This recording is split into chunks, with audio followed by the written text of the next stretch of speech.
오늘 우리가 읽은 성경 부분 말씀을 한마디로 줄이면 이렇게 말할 수 있습니다.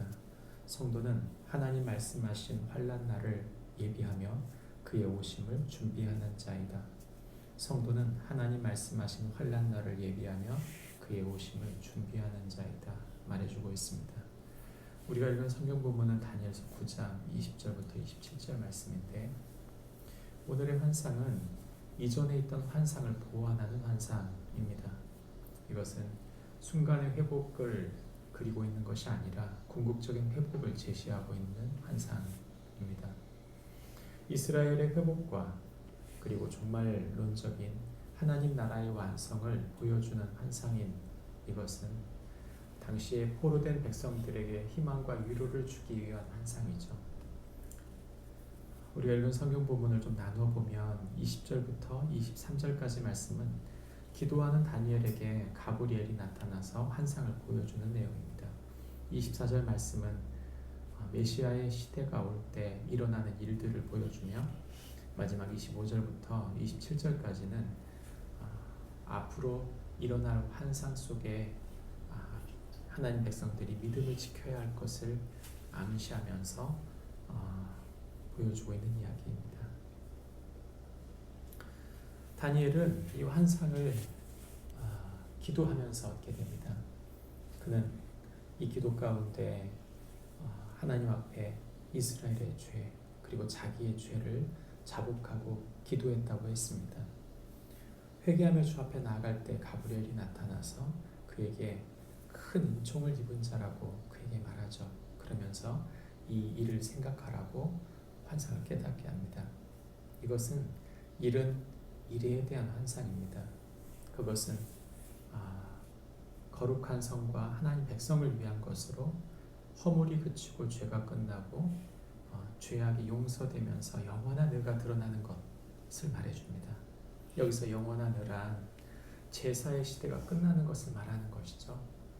지금까지는 양이나 염소, 소를 통해서 죄를 고백하고 그리고 용서를 구하는 제사를 치렀습니다.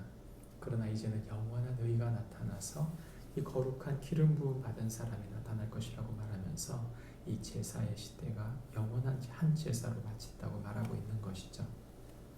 그리고 난 다음 어떤 일이 있게 되는가? 특별히 시간대를 정리해 주면서 25절에 예루살렘을 중건하라 하는 영이 날 때부터 기름 부음 받은 자 곧 왕이 일어나기까지 7이레와 62이레가 지난다고 말합니다. 이것은 느헤미야가 성벽을 재건하는 것을 시작으로 나오는 이야기죠. 특별히 곤란한 동안에 라는 표현의 25절 말씀은 성벽을 재건하는 가운데 이방인들이 이것을 방해했다는 이야기를 하고 있는 것으로 볼 수 있습니다. 그리고 62일의 후에 기름 부음 받은 자가 끊어져서 없어질 것이나 장차 한 왕의 백성이 그 성읍과 성소를 무너뜨린다고 말합니다. 이것은 예수님께서 오시고 난 다음 그리고 승천하시게 됩니다. 그리고 나서 로마의 디토 장군이 주후 70년에 성전을 무너뜨리는 이야기를 하는 것이죠. 그리고 27절에는 그 이래 동안의 언약을 맺고 그 일의 절반의 제사와 예물을 금지한다고 말합니다. 또 포악하며 가증한 것이 날개를 의지하여 설 것이고 이미 정한 종말까지 진노와 항폐하게 하는 자에게 쏟아진다고 말합니다. 그러므로 이 디토 장군의 주 70년 성전 항폐, 성전의 폐쇄 정도가 아니라 아예 성전 전체를 무너뜨리고 난 사건 이후에 예물이 금지되고 또한 핍박이 로마 시대에 올 것을 이야기해 주는 것이죠. 이런 모든 이야기는 우리가 어떻게 받아야 되는가? 그저 2000년 전에 다 지나갔으니 아무 의미 없는 것이다, 그렇게 말할 수 있는 것은 아닙니다. 왜냐하면 이 모든 환상은 하나님의 백성들이 받게 되는 환난에 대한 이야기를 하고 있으며 이 환란을 알려주시는 이유는 우리 성도들이 특별히 교회가 하나님의 백성으로서 우리에게 오게 되는 여러 핍박과 환란을 이겨내야 한다고 말하고 있는 근거가 되기 때문입니다. 예수님께서는 마태복음 24장 38절부터 42절 말씀 가운데 우리에게 이와 비슷한 얘기를 해주셨습니다. 홍수전에 노아가 방주에 들어갔던 날까지 사람들이 먹고 마시고 장가들고 시집가고 있으면서 홍수가 나서 그들을 다 멸하기까지 깨닫지 못하였으니 인자의 임함도 이와 같으리라. 그때에 두 사람이 밭에 있음에 한 사람은 데려가고 한 사람은 버려둠을 당할 것이요 두 여자가 맷돌질을 하고 있음에 한 사람은 데려가고 한 사람은 버려둠을 당할 것이니라. 그러므로 깨어 있으라. 어느 때에 너희 주가 임할는지 너희가 알지 못함이니라. 성경은 예수님께서 마태복음 23장, 24장, 25장까지 이르러서 종말에 대한 이야기를 하고 계신 것을 볼 수 있습니다. 예수님의 종말에 대한 이야기는 참 무서운 이야기죠. 그러나 그것은 다니엘서와 예수님의 말씀과 요한계시록이 이어진 말씀입니다. 우리는 그때를 분명히 다 알 수 없습니다. 그러나 중요한 것은 우리가 그때를 준비하는 긴장 상태를 놓지 말아야 하는 상황이라는 것입니다. already not yet.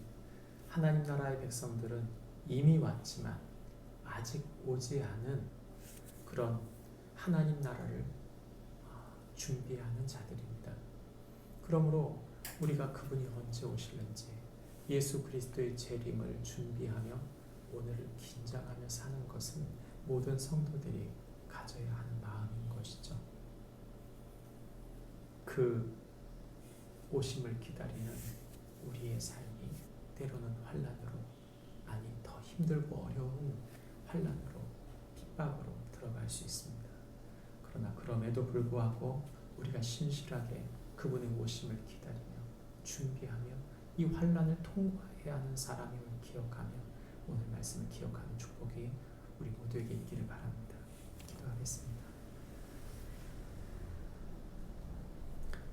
하나님 아버지, 우리의 삶에 이어져 있는 여러 환난과 문제들, 하나님, 이전에는 많은 핍박이 있었으나 최근에는 핍박이 많기보다는 유혹이 많습니다. 하나님, 우리가 긴장 상태를 유지해야 하는 이유가 이것인 줄 믿습니다. 믿기는 너무 편하고 주님을 따르는 것이 참 수월해졌으나 오히려 교회가 쇠퇴하고 하나님, 세상 사람들이 교회를 향하여 손가락질하는 우리 마음을 잃어버리기 쉬운 하나님 유혹이 극한 하나님 중독의 시대입니다. 주님 앞에 이 상황 속에서도 온전히 주님을 바라고 주님의 오심을 기대하며 오직 주님만을 소망하는 믿음으로 사는 우리 모두가 되게 하여 주옵소서. 예수님의 이름으로 기도합니다. 아멘.